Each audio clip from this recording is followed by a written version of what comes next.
আগামী বছরের ফেব্রুয়ারি মাসে আমরা জাতীয় নির্বাচন অনুষ্ঠানের প্রস্তুতি নিচ্ছি।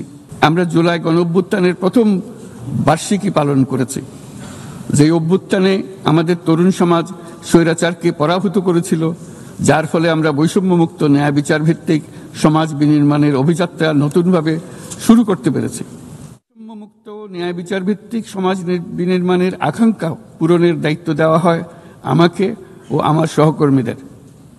ভেঙে পড়া রাষ্ট্র কাঠামোকে পুনর্গঠন করে জনগণের আকাঙ্ক্ষা পূরণের জন্য প্রয়োজন ছিল ব্যাপক প্রাতিষ্ঠানিক সংস্কারের।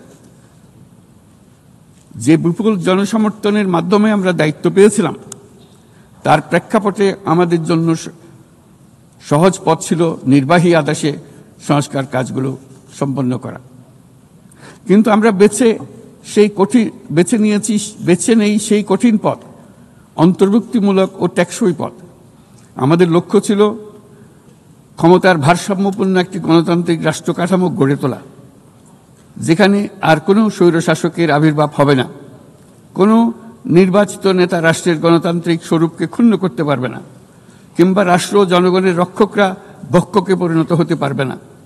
শাসন ব্যবস্থা, বিচার বিভাগ, নির্বাচন ব্যবস্থা, জনপ্রশাসন, আইন শৃঙ্খলা রক্ষা, দুর্নীতি বিরোধী কার্যক্রম, নারী অধিকার সহ সকল জাতীয় গুরুত্বপূর্ণ ক্ষেত্রে প্রয়োজনীয় সংস্কার করার জন্য আমরা 11টি স্বাধীন সংস্কার কমিশন প্রতিষ্ঠা করি। আরএফএল অডিটর, বাঁকা হয় না, ফাঁকা হয় না, আর ভাঙা এক কথায় অসম্ভব।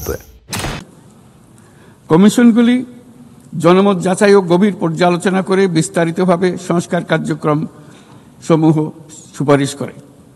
এই সংস্কার সুপারিশগুলো টেকসইভাবে বাস্তবায়নের জন্য আমরা একটা জাতীয় ঐক্যমত্য কমিশন গঠন করি, যারা 30টিরও বেশি রাজনৈতিক দল ও জোটকে নিয়ে এই আলোচনায় বসে। এই কমিশনের লক্ষ্য ছিল সংস্কার প্রস্তাবগুলোর প্রতি দলমত নির্বিশেষে একটি টেকসই সামাজিক অঙ্গীকার তৈরি করা। আমাদের এই অন্তর্ভুক্তিমূলক পদক্ষেপ সফল হয়। আমরা জুলাই অভ্যুত্থানের 1 বছর পূর্তিতে রাজনৈতিক দলগুলোর সাথে একই মঞ্চে দাঁড়িয়ে সকলে মিলে জুলাই ঘোষণার মাধ্যমে এই সংস্কার কার্যক্রমের প্রতি আমাদের সময়াবদ্ধ অঙ্গীকার ব্যক্ত করি। অর্থাৎ আগামী নির্বাচনে যে দলে জনগণের সমর্থন পাক না কেন, সংস্কার কার্যক্রম বাস্তবায়নে আর কোনো অনিশ্চয়তার অবকাশ থাকবে না। আপনারা জানেন যে আগামী বছরের ফেব্রুয়ারি মাসে আমরা জাতীয় নির্বাচন অনুষ্ঠানের প্রস্তুতি নিচ্ছি। পাশাপাশি স্বচ্ছতা ও জবাবদিহিতা, আইনের শাসন নিশ্চিত করবার জন্য আমাদের নিরবচ্ছিন্নভাবে নাগরিক বান্ধব সংস্কার চালিয়ে যাচ্ছি।